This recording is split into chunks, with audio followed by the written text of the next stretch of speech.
There's a happy baby cat. Anyway, so I was just it's Wednesday afternoon. It's overcast today.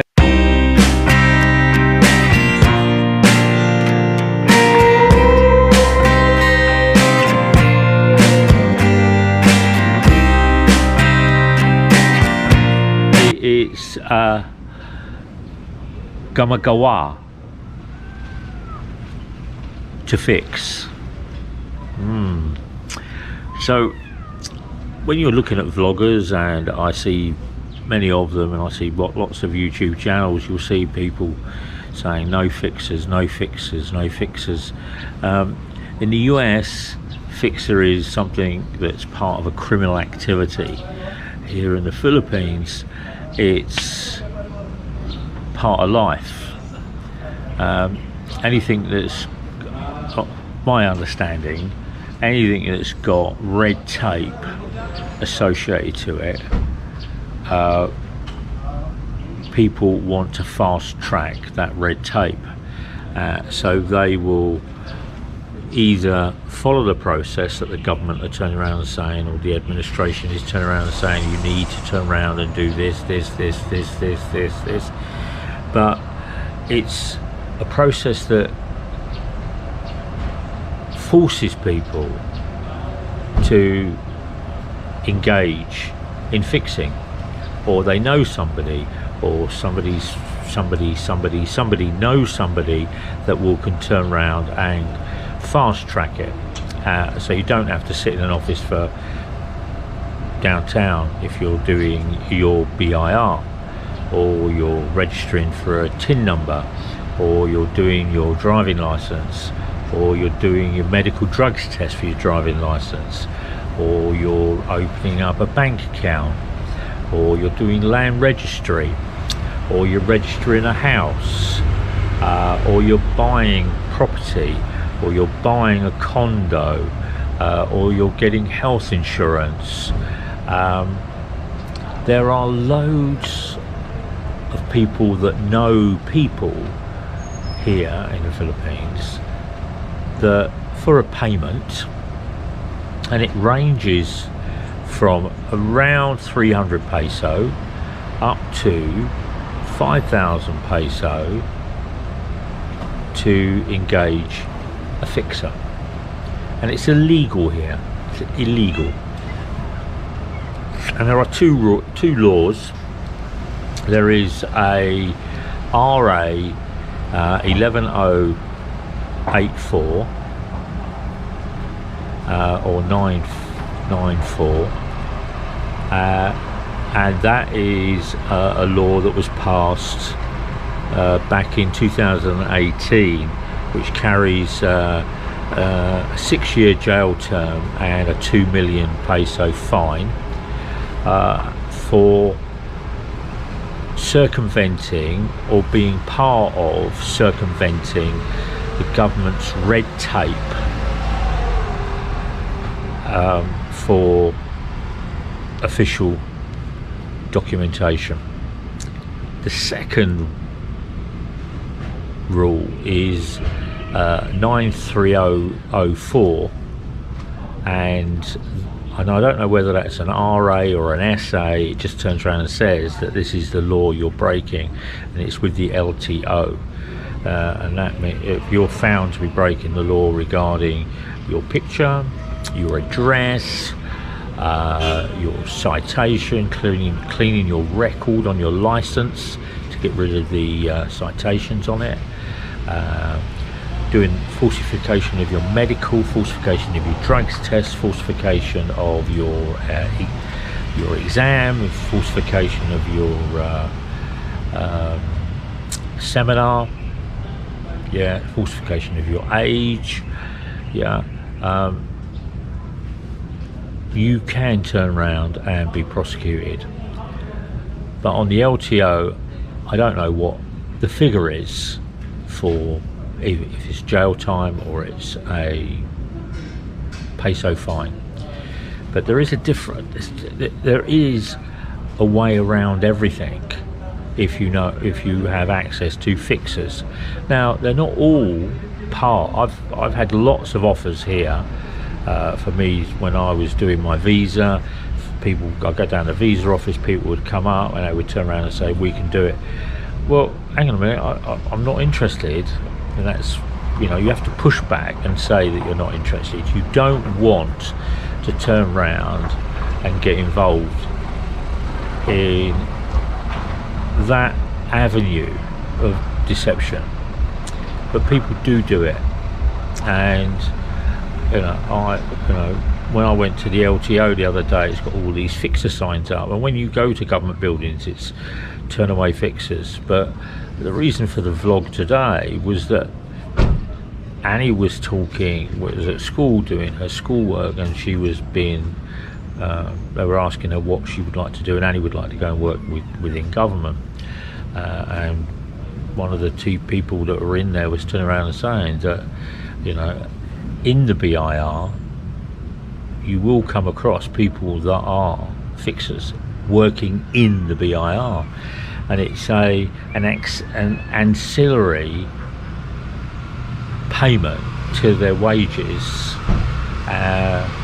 but they would turn around and say it does become quite toxic in these work environments, and I would think it would become quite toxic in the LTOs, and it would be quite toxic in the visa office, or quite toxic in these other areas.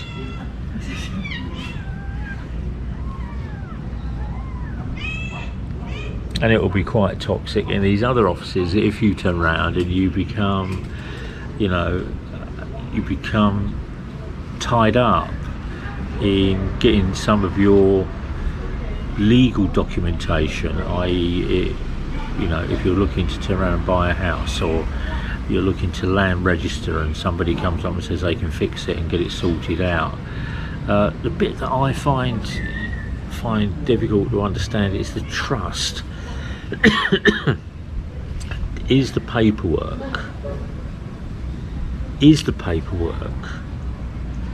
right? That's I don't understand that. How you prove that paperwork? Would it give me the confidence to go down to an office to challenge something in an office if I wasn't 100% convinced that my paperwork that I'd got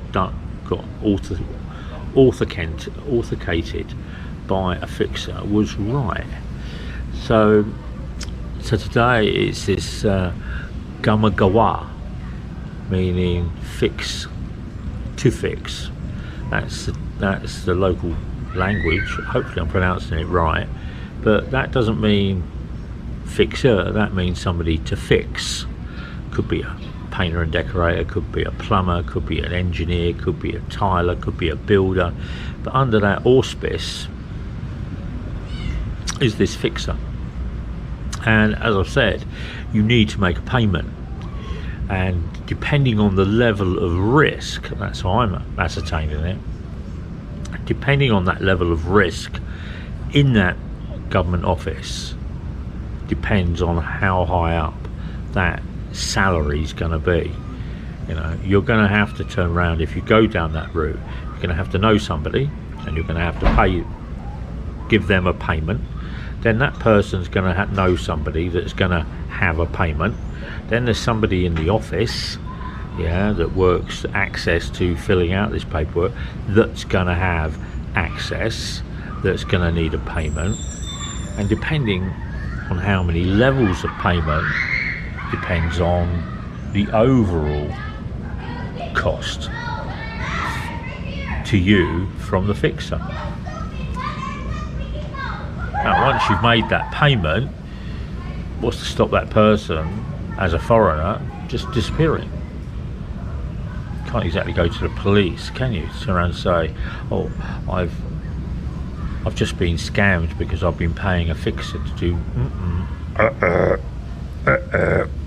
But I've been here 8 years now, and it's there all the time. It is there all the time, giving me this access of looking at these government offices And they put these signs up everywhere. They're in my visa office. You see them on YouTube vlogs, you see them in YouTube videos. I see them down the tax office, I see them down the LTO, I see them down outside the bank. Some banks here, people can do get access through a fixer to set up bank accounts. And normally it starts off with somebody. When I was getting my legal documentation notarized down at the town hall, there's a place behind the citation office, and I was approached about 8 or 9 times asking, can they turn around and do the work, can they turn around and can they get it sorted out for me? So it is prevalent, but it doesn't hold the same legal connotation that it does back in the US, where it is